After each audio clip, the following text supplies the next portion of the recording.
Hi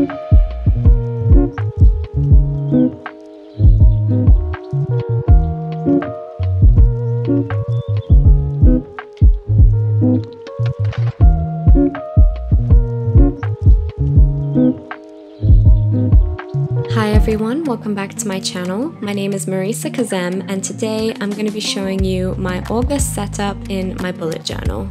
So if you're new to my channel, basically every month of this year I am doing a different Disney princess as my theme because there are 12 official Disney princesses, and for the month of August I decided to do Aurora or Sleeping Beauty. So for this month I don't actually have a particular reason for selecting Sleeping Beauty. I just think the setting of the movie goes well with the month of August, so that's why I decided to pick that. And for the cover page here, I decided to go with the Sleeping Beauty book that we see at the very beginning of the movie. Also, if you're new to my channel, I'll just quickly tell you, I transfer my images using transfer paper. I've been doing this the last several months just because it really helps to speed up the process for me. I love sketching, but I find it hard to have time for that as well as trying to do other things on the side. So I simply just transfer the image and then fill in any details with pencil, and then for the most part I outline them in Pigma Micron pens. So finding a reference image for this book was very difficult. We only see it for like a few seconds at the beginning of the movie and a few seconds at the end, and they weren't actually that high quality images. So I looked up different versions of this journal, like ornaments and just different things that have been made of it, and I found this one listed on eBay, and the way the person took the photo was exactly what I needed, and that's what I printed out for this reference picture. But when coloring the image, I looked back at the movie and I made sure that the colors matched the best that I could get them to match. And so that's how I was able to create this front cover. This was extremely exhausting to do. This took me, I think, maybe like 3 or 4 hours. It was a long time. There's a lot of jewels on here, and I don't know if you can see that swirly pattern that's underneath the Sleeping Beauty title, but that was difficult to do. I also had to try and keep it like blank in the center in a way so that I could make it look as if it was highlighted, and this painting just really hurt my hand. Like, I had to take a break after this one. But overall, I'm really glad I picked this for the front cover.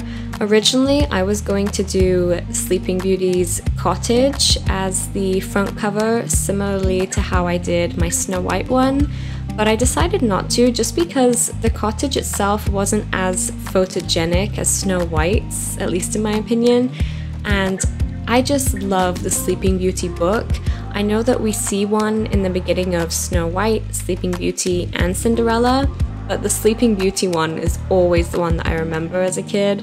I literally forgot that Snow White and Cinderella even had a book until I would rewatch the movies, and I just really wanted to paint this book somewhere, and I think it turned out beautiful for the front cover.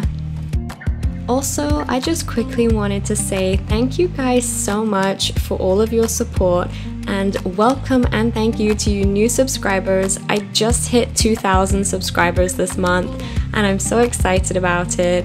When I first started my channel, it was growing very, very slowly, but it's definitely picked up this year and I've seen a big increase, and I'm just so glad that you guys are enjoying my content and enjoying my art. It really means the world to me.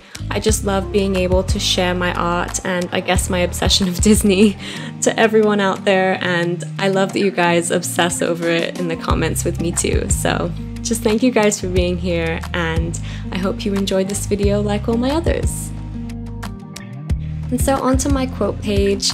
I decided to do one of the best quotes that Aurora ever says in the movie, which is, "They say if you dream a thing more than once, it's sure to come true." And I have to say, that's one of the things I just love about Aurora. She's definitely a dreamer compared to a lot of other Disney princesses.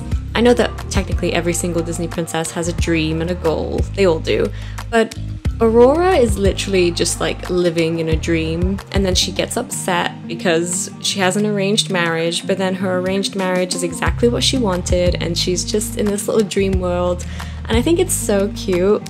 Honestly, the movie would have gone very wrong if she was engaged to someone else. Can you imagine how it would not have been happily ever after? But you know what? This was, I think, 1959 when this movie came out, and that's what was expected, and it works. It's cute, and I think it was really sweet how she literally was dreaming about her prince, and then he actually appeared. Like, I just thought it was so cute. So I'm not really dreaming about a prince. I already have a prince in my life, but I have other dreams, and I really wanted this quote to just inspire me every day of this month. So anyway, this next spread is my calendar page, and these are basically just, I think, flags or banners that are hanging from the king's ballroom. Is it a ballroom? I don't know. It's a room where the throne is, and that is where these flags are. I really wanted to represent that scene when Aurora is still a baby and Maleficent shows up and curses her, but I also wanted to represent the three fairies and the kingdom. I just wanted all of that in a very simple way, and for me, these flags just really make me think of that movie. No other Disney princess movie has flags and architecture quite like this movie. It's very different from all the others, and I just wanted a quick way to visualize it, and for me that's what these flags do. Like, I see these flags and I instantly think of Aurora, so that's why I wanted to do them. And then also in the corner I decided to do the baby crib or cot that Aurora is in. I just thought it was so cute, I thought it fit the page well, and I wanted to represent the three different wishes that each fairy gave her. And so that's why I did the little sparkles, like, you know, floating above the crib, and I made them a similar shape to the way they were in the movie. There were so many different depictions of the fairies' wishes, and I wasn't sure how to create this scene, but I really loved that I went with this very simple design, and I just loved it. This was exactly what I wanted for my calendar page. If you're enjoying this video so far, don't forget to subscribe and like this video and ring the bell so you'll be notified about my upcoming Disney Princess videos. So for this next spread, this is my positivity log and mood tracker. And for my mood tracker, I could not resist. I had to do her dress in pink and blue. I love that scene in the movie when I think Flora and Merriweather blasted it at the same time, and half of it was blue, half of it was pink. I just changed it up slightly. I drew 31 blobs on there, and I will basically color them pink and blue depending on my mood. And for this entire painting, I did the entire thing in these Tombow dual brush pens because my Tombow dual brush pens are what I use to color in my mood trackers, and I didn't see the point in painting this with watercolor and then have the pens not match at all. I thought it would be really ugly looking by the end of the month. So I colored the entire thing with the pens, and I basically layered, I think, 3 different pinks and 3 or 4 different blues together to create the look that I wanted. And then for the lighter parts of the dress, like the sleeves and the little bit at the waist, I went over them with some white watercolor just to fade it out a little bit. And I color coded it, and this will be really fun to do by the end of the month. I'm gonna have to layer up my blues to make it all match, but I'm really excited to see how colorful this is gonna look. And hopefully there'll be more pink than blue because I'm more partial to being a team pink for Aurora, so pink is what I want on that dress. So this next spread is my habit tracker and weight tracker, and I love doing this spread dedicated to the villain. I don't do it in every spread, but I have been doing it quite a few times, and I really wanted to do that. And for this, I was originally going to paint Maleficent's Forbidden Mountain, but I found this amazing reference picture on eBay. The reference picture that I used for this is a photo of one of the actual paintings from the movie.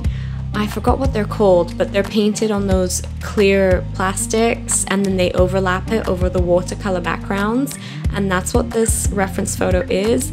It's worth $10,000 on eBay, and I thought it was so cool, and so I just printed off that image and I used it to do this painting. And I decided to do it in a different style. As you can see, I am mostly using pens for Maleficent, and that is because in the movie everything is very 2D and not much shading, just like shadows here and there. And as you can see, I didn't really outline her that much because yes, she's a black dragon, but she has this green outline to her. So that's why I put the Tombow brush pen down in the green color, and then I used Pigma microns to color in the dragon, but I left space for those green bits to show through, and I really loved how it turned out. It was really, really cool. I would just say, if you're gonna layer up Tombow dual brush pens this many times, be careful about it bleeding through or ghosting. I should say ghosting. It didn't really bleed through for me, but it definitely ghosted through on Maleficent's belly where it's all purple. That bled through a lot. Not bled through, sorry, ghosted through. And the page was wet for a long time, and I kind of think I should have done that in watercolor, but it's fine. I'm glad I didn't do the flames in the brush pens because that would have taken forever and it would have looked very messy. I'm not really happy with how the flames turned out. I think it looks so much cooler in the reference photo, but they used a different type of paint for those movies, definitely not watercolor on white paper, and so I tried to mimic it the best that I could, but I still think it's a very cool villain habit tracker and weight tracker spread. So this next spread is my finances and brain dump page, and you guys know I like to paint the castle of each movie on my brain dump, but Aurora's castle baffles me so much, and let me tell you why. If you watch the movie, first of all, we barely see the castle at a distance, but the few times we do, sometimes it is icy white with green tips, sometimes it is a very pale pink with blue tips, other times there are purple tips. I'm pretty sure there was one time the castle looked like an off yellow, and whenever we see the castle close up, like you're seeing the people in the kingdom or the main characters, the castle is like made of this filthy stone, like dark grayish brown stone. So I don't understand how at a distance the castle could look like it's glistening white or pink. And if you look at most of the Disney resorts around the world, not Disney World is Cinderella's castle, but I went to Disneyland like 3 weeks ago, and the castle is like Barbie pink with these bright blue tips, and I just don't understand the mystery behind Sleeping Beauty's castle.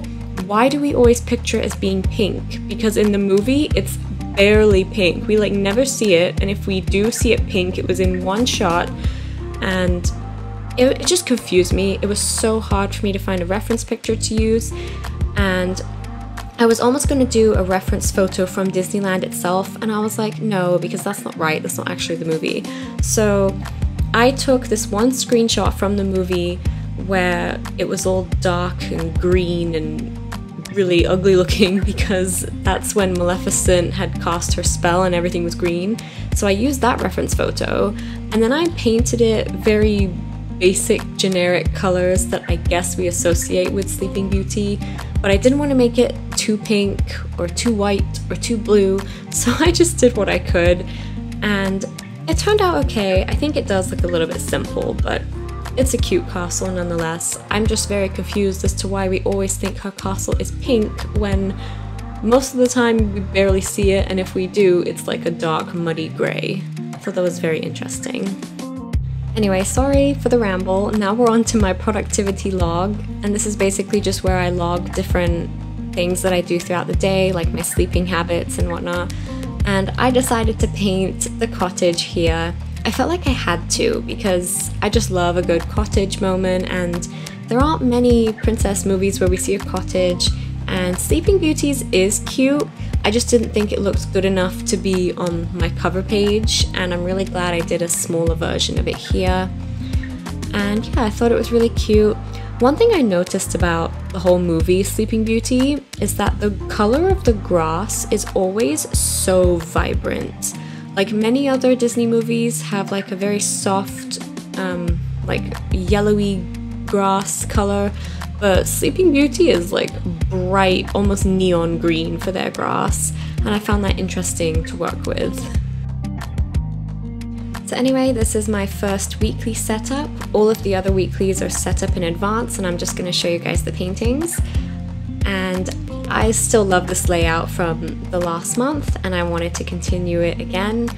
And I decided to paint the little woodland creatures on this page simply because, I mean, the first 3 Disney princesses all had many little animal friends, and I just loved how she was talking to the animals, and they kind of set her up to dance with the prince. I mean, I don't think they realized they were doing it because they literally took his hat and cape and boots and gave her like an imaginary prince to dance with, and then he just kind of showed up. But I thought it was cute. I love the way they were animated, and I especially love the squirrel. The squirrel is just so cute to me.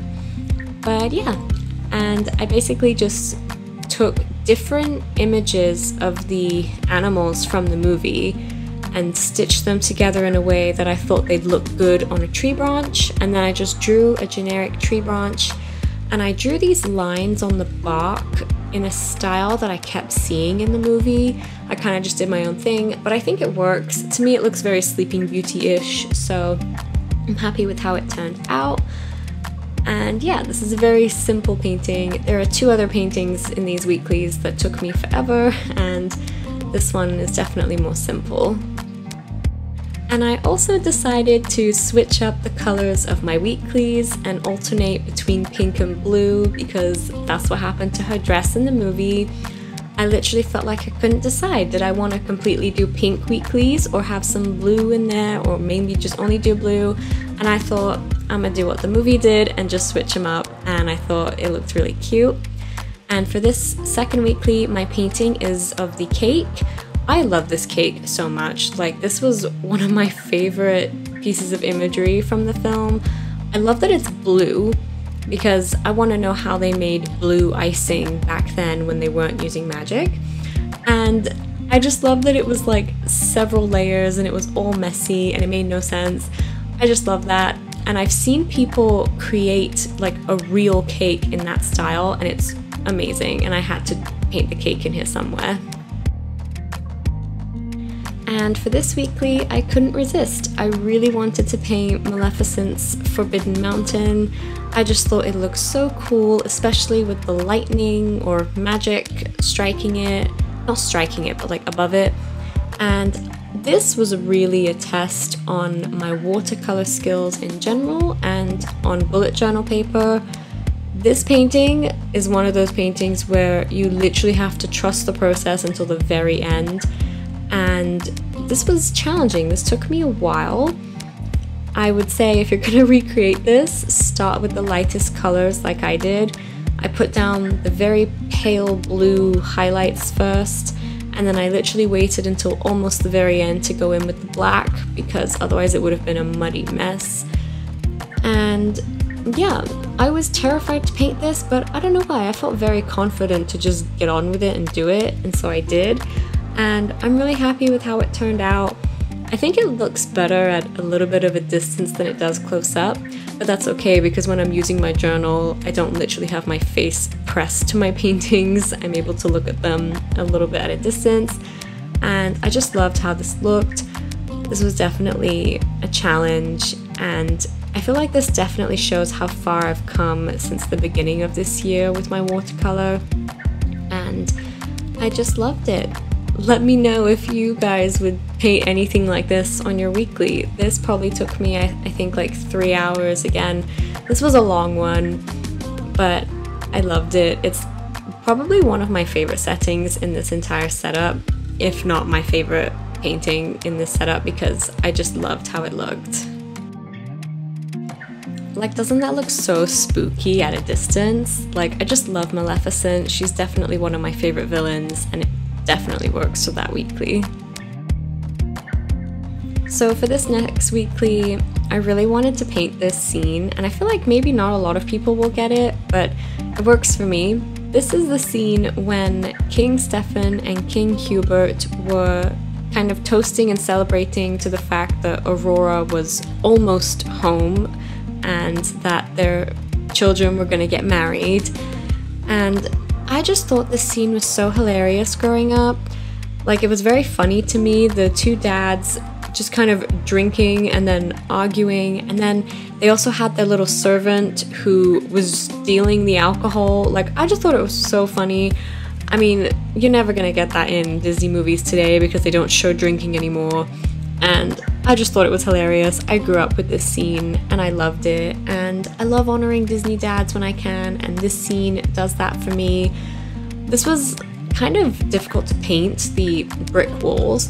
By the way, this is the brick I was talking about, where the palace is literally this mucky, brown, dirty, grey brick wall, and this is what we see when we're closer up.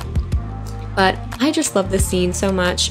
This is like meant to be all of the food laid out on the table, and then in the background, the reason the castle is like purple is because the sun is setting through that tiny window, and it kind of illuminates everything around it to look purple, and that's what this scene is meant to be. And I just love this scene so much. I feel like so many people may not recognize this scene or think of it as that important, but to me this was one of the funniest scenes in the movie, and I remember this scene more than I do some of the main scenes with Aurora in it. Like, I don't know why, I just really remember this scene. So that's why it's painted here, especially with that red bottle, that like shiny red bottle. Like, I don't know why, like if you show me a picture of that bottle, I will instantly know it is the wine that they were sharing, that King Hubert had been saving for 16 years for this moment. Like, I don't know why, some random details in movies are so like memorable to me, and that is one of them. And I wanted to represent my strange memories from the movie in this setup, and that's what this painting does for me. So anyway, we are finally on to the last weekly of this setup, and I couldn't help myself. I really just wanted to paint Aurora.